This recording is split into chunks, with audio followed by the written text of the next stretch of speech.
거룩을 지향하라. 한 번 더요. 거룩을 지향하라. 여러분, 신자이면서 자신의 삶이 하나님과 무관한 모습으로 살기를 원하는 신자 있을까요? 없을까요? 없어요. 신자이면서 본인의 삶이 하나님하고 무관하게 살기를 원하는 사람은 없습니다. 신자이면서 자신이 다니는 교회가 그 목사님과 교회의 지향점이 세상을 쫓아가고 하나님과 무관한 모습으로 익어가는 교회이기를 원하는 사람도 있어요? 없어요? 없습니다. 신자이면서 본인이 하나님과 무관하게 살기를 원하는 사람도 없고요. 신자이면서 본인이 다니는 교회가 하나님의 기쁨, 하나님의 마음과 무관한 모습으로 교회의 모습을 감당하는 모습을 기대하고 그 교회 다니는 사람 없단 말이에요.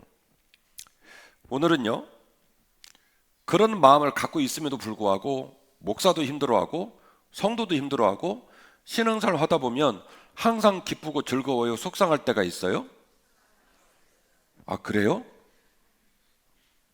아니, 신자치고 교회에서 세상 닮아가는 모습으로 살고 싶은 사람 없다고 여러분 대답했잖아요. 갑자기 왜 대답을 안 해? 대답해놓고. 신자 쳐놓고 본인이 자는 교회가 하나님 쫓아가지 못하고 세상 쫓아가는 교회였으면 좋겠다, 이 생각 갖는 교인들이 없다고 여러분이 대답했잖아요. 아까 했잖아요. 아까 크게. 그래서 묻잖아요. 여러분 신앙생활 하다 보면 속상한 일이 있어요? 없어요? 이상한 분들이네. 왜 이런 단차가 발생할까? 왜 이런 말도 안 되는, 우리는 그런 걸 꿈꾼 적이 없는데 왜 우리가 꿈꾸지 않은 것을 가지고 상처를 받고 힘들어할까라고 하는 이 단차의 문제를 오늘 설교를 통해 풀어보려고 합니다. 말씀을 통해 은혜를 받으시고 그 말씀을 통해 도전하는 귀한 시간 되시기를 주의 이름으로 축원합니다. 첫 번째 나누고 싶은 얘기인데요, 하나님의 거룩에 신자와 교회의 지향점이 있는 줄로 믿습니다. 하나님의 거룩에 신자와 교회의 지향점이 있는 줄로 믿습니다. 여러분, 사람은 생명체죠? 생명체를 갖다가 이렇게 만나잖아요. 만나면 뭘 느끼냐면 생명의 흔적을 만나요. 눈빛, 목소리, 밥 먹는 모습. 지금 보니까 할렐루야 찾는데도 후카시를 엄청 넣고 오셨어?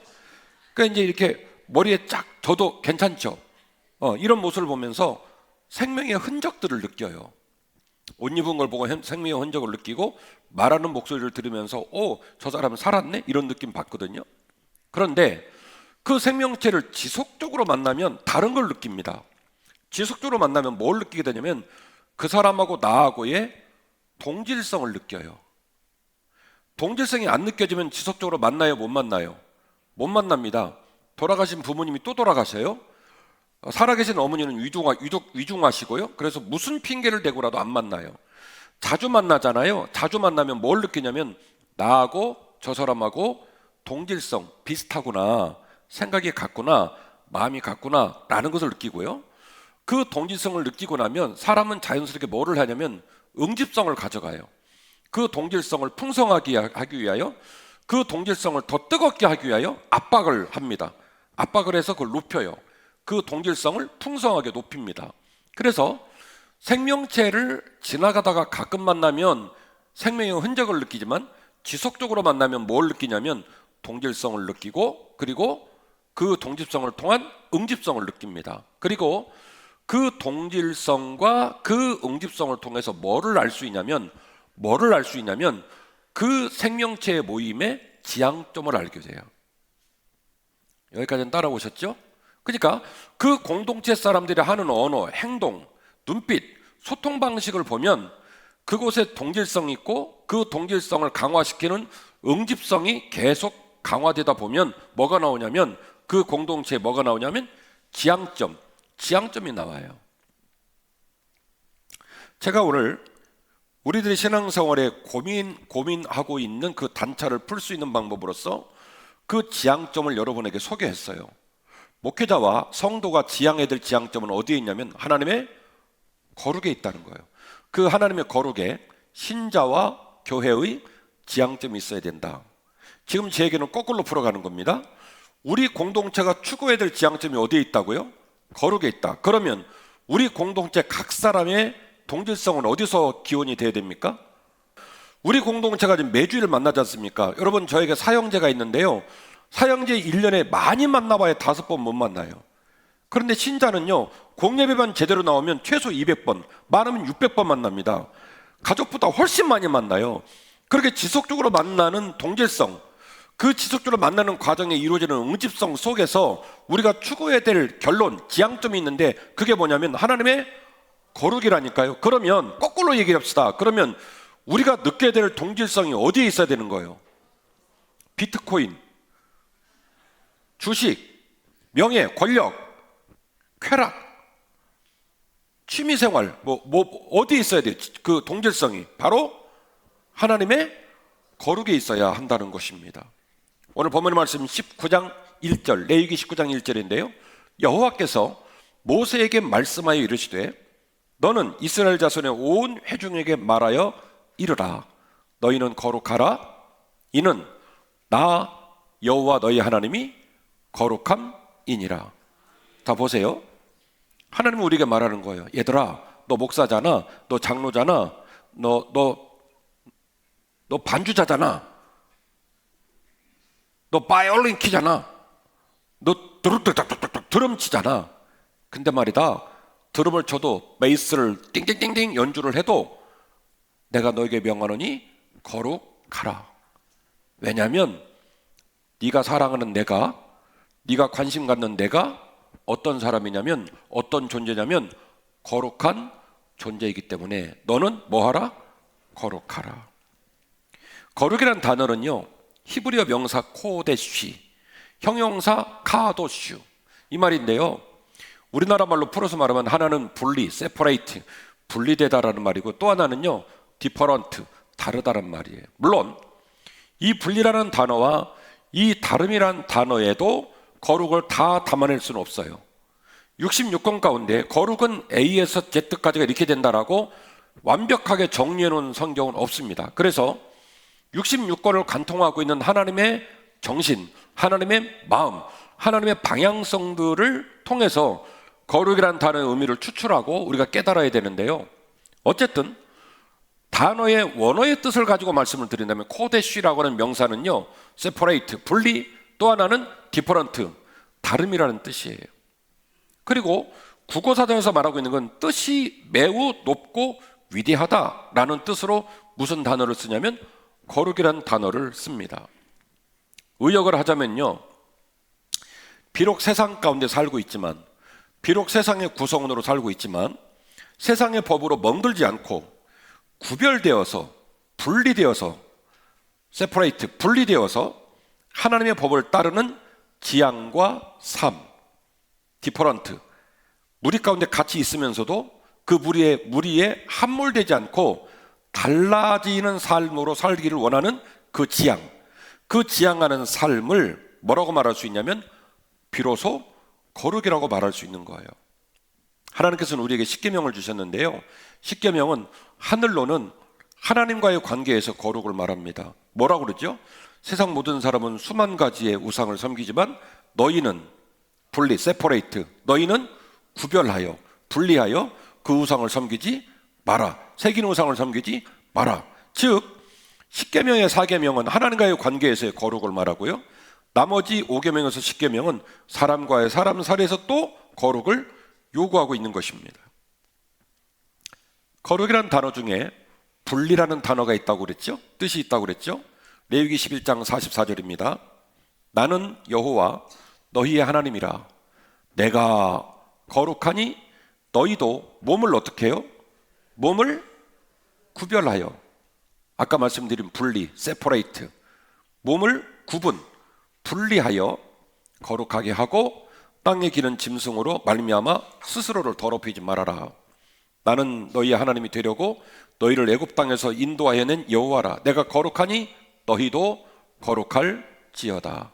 아멘. 얘들아, 너희들의 삶의 자리에서 세퍼레이트, 너희의 삶을 구분하는 훈련을 해야 된단다.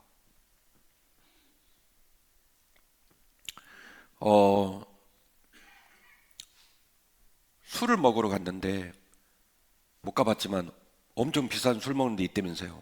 거기 가면은 술도 먹고 아니면 그렇대요. 아무튼 뭐 막 여인도 있고 막 그런다잖아요. 거기서 안 나오고 싶대잖아요. 그래서 막 부인이 전화 오면 전화기 꺼버리고 전화를 받아야 되면 여보세요? 치치치. 여보 안 들리네. 막 이러면서 끊는다며요. 그리고 밤새 거기서 논다며요. 그리고는 담임 목사와 상담할 때 말하는 거예요. 목사님, 저는요 거기서 기도하고 있었어요. 여러분 왜 웃어요? 말이 되는 소리 안 되는 소리예요? 안 되는 소리예요. 뭐냐면 분리라는 말은, 거룩이란 말은 허황된 주장이 있는 게 아니라 실제로 너희의 시간과 너희의 삶의 자리에서 네가 네 몸을 세퍼레이트, 분리시키는 도전이 있지 않으면 거룩한 삶을 도전할 수가 없다는 거예요. 헛방쟁이, 허풍쟁이 되고 만다는 거예요. 그래서 반드시 거룩을 추구하고 거룩을 지향하려면 뭐부터 시작해야 되냐면, 뭐부터요? 분리부터 시작을 해야 되는 거예요. 분리부터 시작을 해야 되는 거예요. 베드로전서 1장 13절인데요. 그러므로 너희 마음의 허리를 동이고 근신하여 예수 그리스도께서 나타내실 때에 너희에게 가져다 주실 은혜를 온전히 바랄지어다. 너희가 순종하는 자식처럼 전에 알지 못할 때에 따르던 너희 사욕을 본받지 말고 오직 너희를 부르신 거룩한 이처럼 너희도 모든 행실에 거룩한 자가 되라. 기록되었을 때 내가 거룩하니 너희도 거룩할지어다 하셨느니라. 지금 계속 원리가 반복되고 있죠. 레위기에서 말했던 원리, 11장에서 말했던 원리, 베드로전서 1장에서 말하는 원리가 동일한 원리인데 뭐냐면 내가 거룩하니 너희도 거룩하라는 거예요. 외모로 보시지 않고 각 사람의 행위대로 심판하시는 이는 너희가 아버지라 부른즉 너희가 나그네로 있을 때를 두려움으로 지내라. 할렐루야. 제가 한번 말씀을 드린 적이 있는데, 제가 부흥회 가면 제 이름으로 자꾸 시비를 걸었던 목사예요. 뭐라고 시비를 걸었냐면, 우리 아버지는 클테의 따곤, 큰 돼지라는 뜻이고 제 남동생은 빛날혁, 외잔대. 얼마나 멋있어요. 그러니까 그런 멋있는 이름들을 가족들이 갖고 있는데 꼭 저만 애매하고 말도 안 되는 이름을 가졌다라고 제가 스스로 우스갯소리로 얘기를 했어요. 낫 오의 진정할 진, 뭐 대낮에 진정하게 돌아다닌다는 말인지 해석이 안 돼요. 그래서 가는 곳마다 제가 제 이름으로 농을 했지요. 그런데 어떤 부흥의 땅에서 어떤 노신사분이 집회가 끝났는데 저를 좀 만나자는 거예요.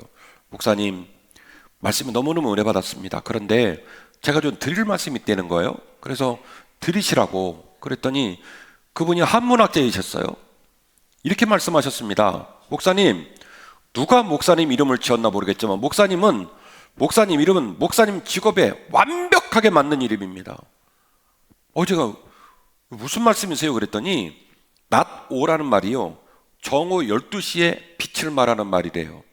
빛은요 여러 빛이 있답니다. 한문으로 보면 7시짜리 빛도 있고요, 10시 것도 있고요, 오후 3시, 6시 것도 있대요. 낮 12시 빛은요 가장 강렬한 빛, 가장 그림자가 없는 완벽한 빛이 낮 12시, 정오 12시. 그래서 낮 오이고요. 그 낮 오의 강렬한 완벽한 빛 가운데 가장 고결한 진실함을 담으라. 진정할 진. 그런 이름이라는 거예요. 제가 너무 놀란 거예요. 그래서 그날 이후로 제 이름을 제가 사랑하게 됐어요. 내가 거룩하니 너희도 거룩하라. 제가 거룩이라는 표현에다가 지향이라는 표현을 쓴 이유를 말씀드리겠습니다. 하나님은요 회전하는 그림자가 없는 분이에요. 죄가 0.0001도 없는 분이에요. 그러니 당신이 거룩하시다는 말은 완성형 단어가 맞죠. 그분이 거룩하신 건 당연한 거죠. 문제는 피조물인 우리는요 태생상 거룩할 수가 없어요. 태어났을 때부터 우리는 더러운 죄를 갖고 태어났고 삶의 노정 속에 죄에 버물러져서 지금도 우리의 생각과 우리의 언어와 우리의 행위가 지금도 지독스럽게 죄의 성향을 따라 살고 있는 중입니다. 그런 우리가 어떻게 감히 거룩할 수 있을까요? 그래서 제가 여러분에게 제안한 건 거룩을 지향하라는 거예요.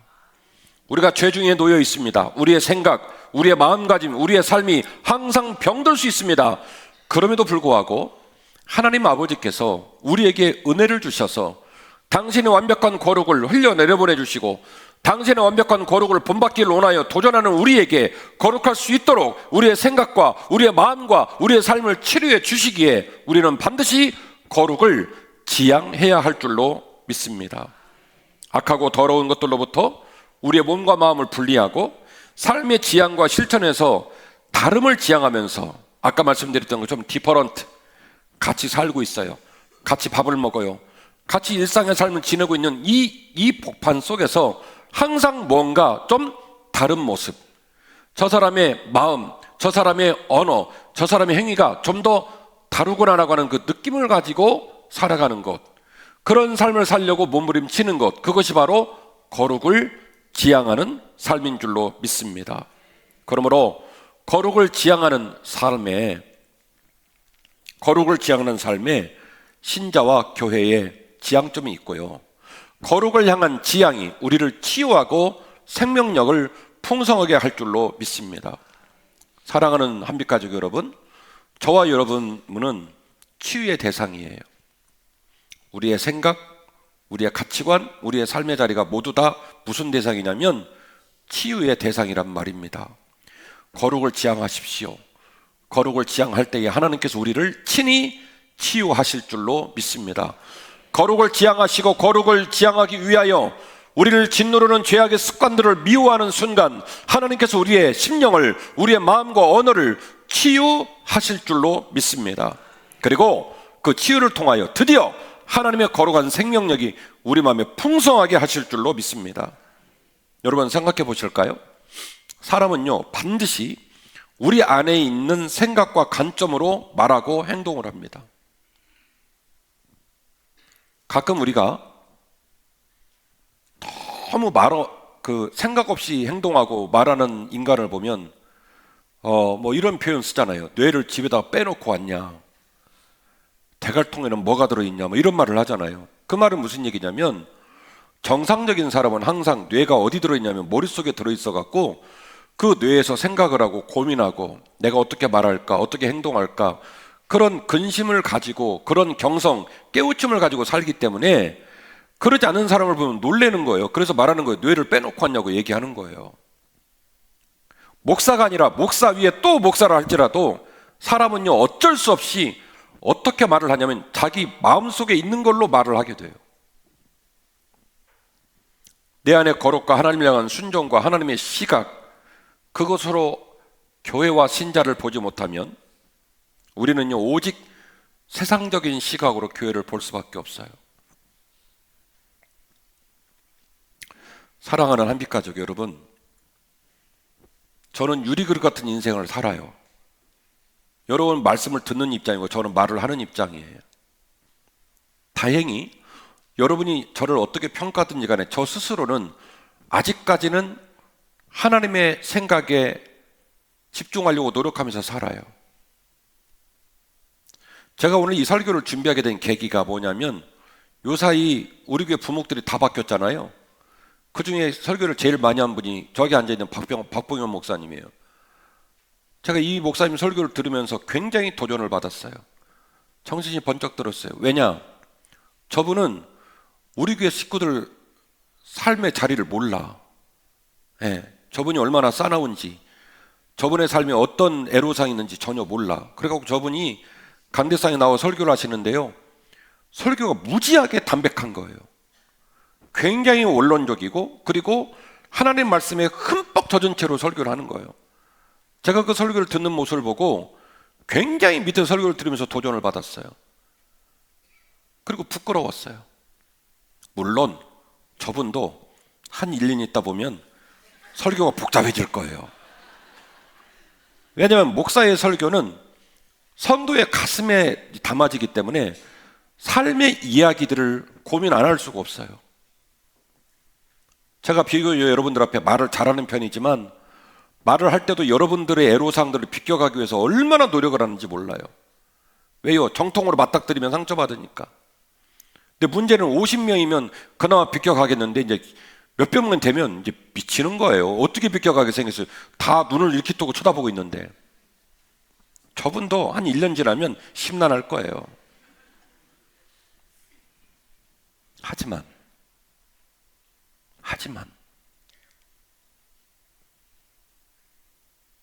저 사람은 돈에 민감하고, 저 사람은 외모에 민감하고, 저 사람은 가정 환경에 민감하고, 우리가 소위 말하는 민감한 게 얼마나 많아요? 그런 걸 알면 제가 제일 싫어하는 말이지만 설교가 어떻게 되냐면 메시지가 아니라 마사지가 되기 시작해요. 벌벌벌벌 떨고 눈치 보고 격려하는 형태로 바뀌기 시작해요. 저는 안 그러고 싶었거든요. 근데 12년 여러분을 섬기고 비교적 여러분이 일주일 동안 어떻게 살다 오신지를 알기 때문에 그래도 여러분의 마음을 헤아리려 설교하려고 굉장히 노력을 하는 모습 속에서 제가 요즘 박보영 목사님 설교를 들을 때마다 굉장히 죄책감이 느껴지고 마음의 도전을 많이 받았어요. 목사로서 설교를 준비하고 설교가 선포될 때 제일 신경 쓰고 제일 집중할 사람은 성도가 아니라 살아계신 하나님이신 줄로 저는 믿어요. 성도가 듣고 싶은 설교가 있고, 성도가 들어서 목사님 오늘 꽤 설교 잘합디다, 제 귀에 듣는데 굉장히 듣기 좋았어요, 이런 설교가 아니라 하나님 아버지께서 원하시고 하나님 아버지께서 주문하시는 설교를 할 수 있는 기백과 담력이 목사에게 있어야 되지 않을까요? 적어도 목사라면, 적어도 하나님 말씀을 듣고 강대성에 선다면 하나님 입장을 대변할 수 있는 그런 담력이 목사에게 있어야 되지 않을까요? 젊은 후배 목사님의 설교를 들으면서 저는 지난 12년간 여러분을 섬기고 여러분의 삶의 자리를 쫓아가느라 그렇게 낮아지고 부드러워지고 복잡해진 제 설교를 많이 회개했어요. 그냥 우직해요. 말씀이 이렇게 써 있으니 이렇게 하라는 거예요. 담백하고 단순하고 원론적이고. 그 설교를 들을 때마다 제가 굉장히 도전을 많이 받았어요.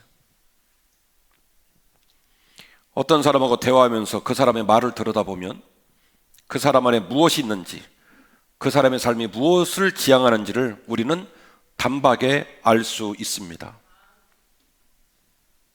우리의 예배와 기도 생활과 신앙 생활이 항상 하나님을 향한 관심, 그리고 그 관심을 깊어지게 하기 위한 열정, 그리고 그 열정 가운데 주어지는 즐거움이 맞닿아 있기를 주의 이름으로 축원합니다. 우리는 그러므로 교회 올 때마다 항상 부끄러움을 알아야 되고 말을 삼가할 줄 알아야 되고 내 삶의 행위를 조심해야 할 줄로 믿습니다. 저하고 여러분 중에 누구라도 우리의 언어와 우리의 삶이 고삐 풀린 망아지처럼 폭력적이고 일방적이고 세상을 닮은 채로 교회에서 행동하는 걸 원하는 사람 있어요, 없어요? 있어요, 없어요? 아무도 없어요. 누구만 그걸 모르냐면 본인만 모르는 거예요. 내가 그렇게 생각하고 내가 그렇게 말하고 내가 그렇게 행동하는 거를 좋아할 사람이 나 말고는 아무도 없습니다. 바꿔서 생각하시면 깨달을 수 있습니다. 여러분이 누군가 공적인 회의를 하던 사적인 만남을 갖던 저를 만났는데 계속해서 십자가와 예수님과 상관없는 얘기를 하는 거예요. 그걸 듣는 피로도는 이루 말로 할 수가 없습니다.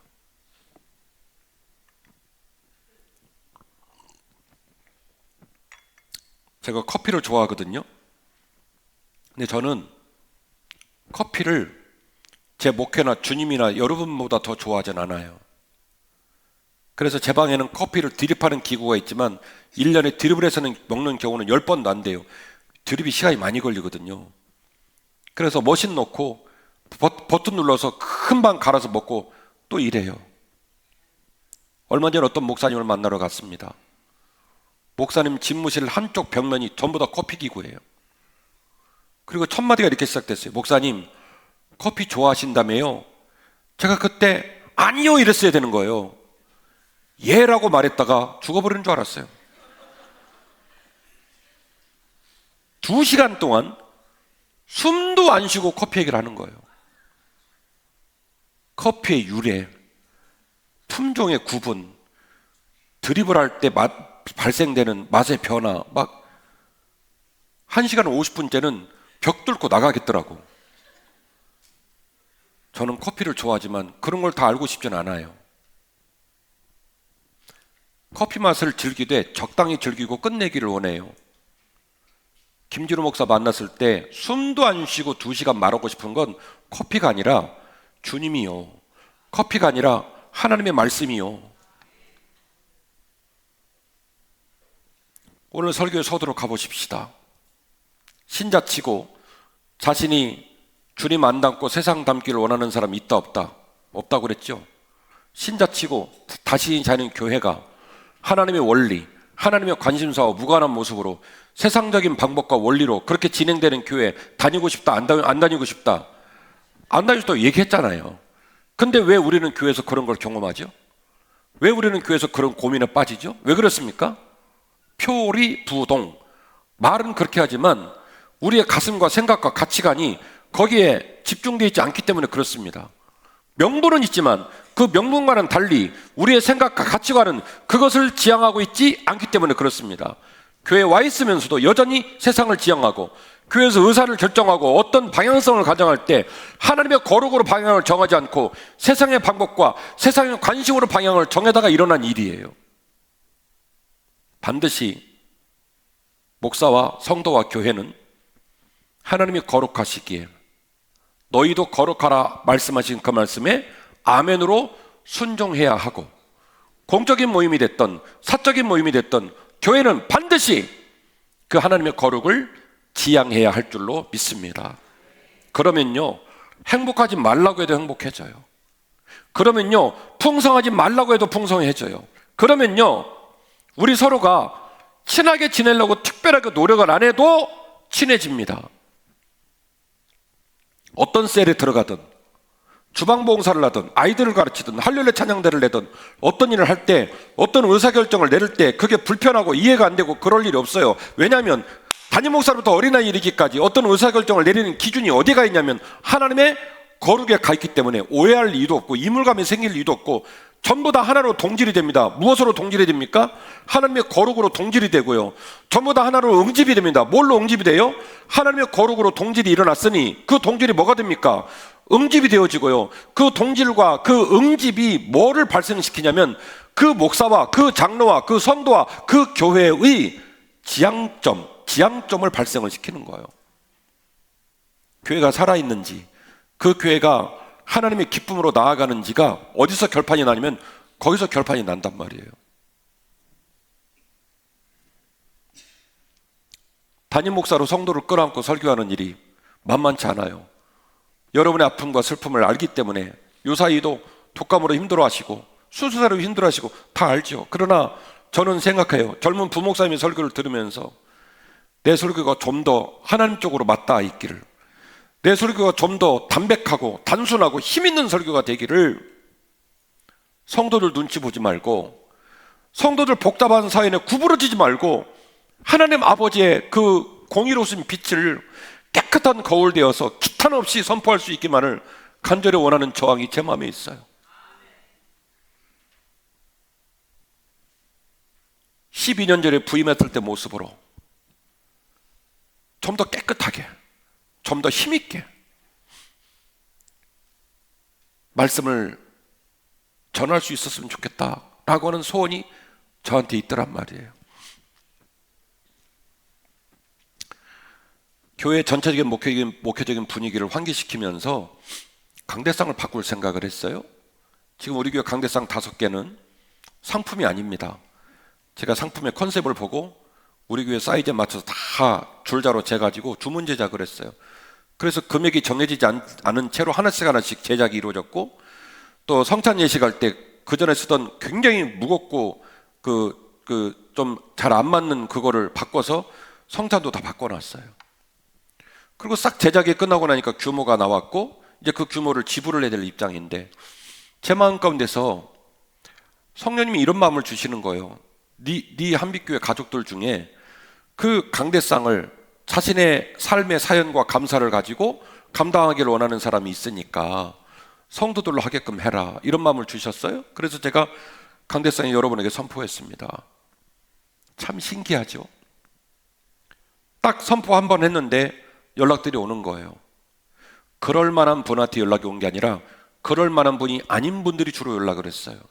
그리고 그분들은 말씀하셨습니다.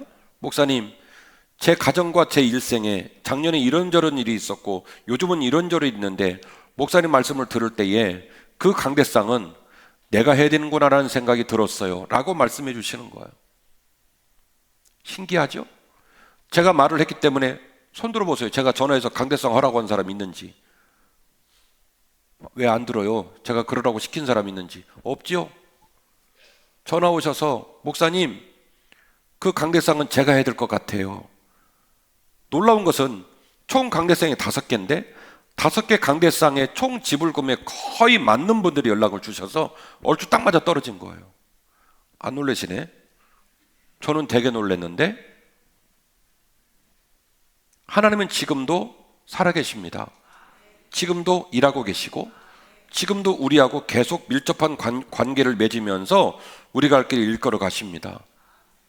내가 거룩하니 너희도 거룩하라는 것은 말장난이 아니에요. 교회 와서 온통 세상적인 생각, 세상적인 판단, 세상적인 습관으로 교회에서 일을 하기 시작하면요, 교회가 멍들어가요. 왜냐하면 나는 그래도 된다고 생각하지만 다른 사람은 그 모습을 기뻐하지 않습니다. 나 좀 알아봐 달라고 얘기해도 내가 하나님의 거룩에 맞닿아서 하나님의 거룩의 힘으로 일하지 않으면 사람들이 나를 알아주지 않아요. 왜냐하면 동의가 안 되기 때문에 그렇습니다. 담임 목사로부터 어린아이이기까지 뭐를 하든지 간에 하나님의 거룩을 꿈꾸고 하나님의 거룩을 지향하는 모습으로 우리 몸된 교회를 세워나가시기를 주의 이름으로 축원합니다. 그리하면 챔버도 살고 할렐루야도 살고 모든 사역의 자리가 살아날 거예요. 빈자리가 꽉꽉 채워질 거예요.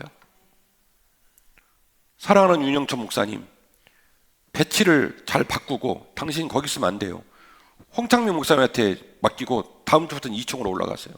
그래서 2층 가운데 하프라인, 홍창민 목사님이 1층이죠. 3분단 4분단 당신을 둘이 책임지세요. 띠도 두르고 빨간색으로 하든 노란색으로 하든 안내도 따로 쓰고. 그래서 우리 교회가 각자의 자리에서 계속 간세대가 연결이 되어지면서 사역을 배치하고 일할 수 있는 기회를 주고, 그래서 북적북적거리는 교회 되어야 합니다. 저는 그 기회가 우리 교회가 왔다고 봐요. 목사님 3분 오시고 지금 어느 때보다도 응집력이 좋아요. 거룩으로 동질성을 만들고 그 거룩으로 응집을 해나가서 우리 한빛교회가 하나님의 거룩을 지향하는 멋진 교회 되기를 주의 이름으로 축원합니다. 한빛교회는 더 크게 빛날 수 있습니다. 왜냐? 한빛교회 한자는 한일 한자가 아니요, 클 한이요, 큰 빛이란 말이에요. 큰 빛답게 생각하고 큰 빛다운 가치관을 가지고 큰 빛답게 말을 쓰고 큰 빛답게 행동하는 멋지고 성숙한 모습이 우리 모두에게 있기를 주의 이름으로 축원합니다. 말씀의 결론입니다. 우리의 생각과 습관을 거룩함으로 다시 새롭게 세워야 할 줄로 믿습니다.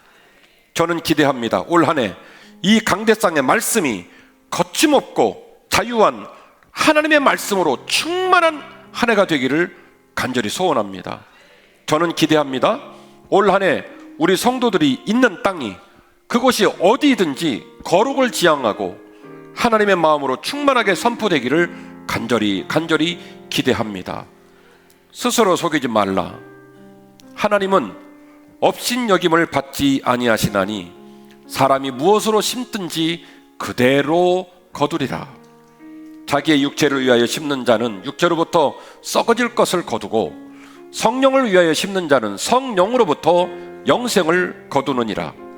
우리가 선을 행하되 낙심하지 말지니, 우리가 선을 행하되 낙심하지 말지니 포기하지 아니하면 때가 이름에 거두리라. 할렐루야. 포기하지 아니하면 때가 이름에 거두리라. 새해는 하나님을 청종하며 하나님의 지혜를 따르며 더 거룩하게, 더 더 단순하게, 더 아름답게 갖고 나가시는 아름다운 한 해가 되었으면 좋겠습니다. 말씀을 들을 때마다, 기도할 때마다, 찬양할 때마다, 주의 성전을 찾을 때마다 더 거룩해지십시다. 우리의 생각, 우리의 마음가짐, 우리의 행위가 더 하나님 앞에서 단순해지시기를 원합니다. 우리의 삶이 하나님 앞에서, 사람들 앞에서 더 아름다워지기만을 원합니다. 볼 것이 있는 교회, 들을 것이 있는 교회, 도전을 받는 교회, 꿈이 있는 교회, 부끄러움을 느끼게 하는 교회, 그런 교회 되었으면 좋겠습니다. 우리의 생각을 업그레이드 시키고 우리의 삶을 업그레이드 시켜서 거룩을 지향하라. 하나님의 거룩을 따라가는 저와 여러분 되기를 주의 이름으로 축원합니다.